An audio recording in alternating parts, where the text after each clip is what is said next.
તો આ હતી વાલ્મીકી સમાજના બહેનો બાળકો યુવાનોના એક વેદના. જેમ સમગ્ર ભારતને સમગ્ર ગુજરાતને જેમ હાવણો મારે છે ને એમ તમે સુધરી જાઓ, નકર આ લોકો જેમ સાફ સફાઈ કરવા માટે જેમ હાવણો મારે છે એમ તમારી સરકારને ભ્રષ્ટ ભાજપ સરકારને પણ ઉથલાવવા આ લોકો તૈયાર છે. સુધરી જાવ તો સારું છે. આ બહેનો દીકરીઓના આંખમાં આંવડા, તમને ખરેખર તો એક હત્યા કરી હોય એટલું પાપ લાગવું જોઈએ. 4 વાગે રાતે તમે અમારી બેન દીકરીને ઘરની બહાર કાઢી અને તમે પાછી બહેનો દીકરીઓની વાત કરો છો.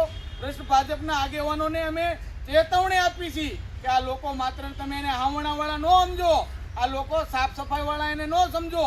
આ લોકો તમારી સરકારને પણ ઉખાડી નાખવાની તાકાત ધરાવે છે. વહેલામાં વહેલી તકે આને મકાનની વ્યવસ્થા કરવામાં આવે, નકર આનું પરિણામ સારું નહીં આવે.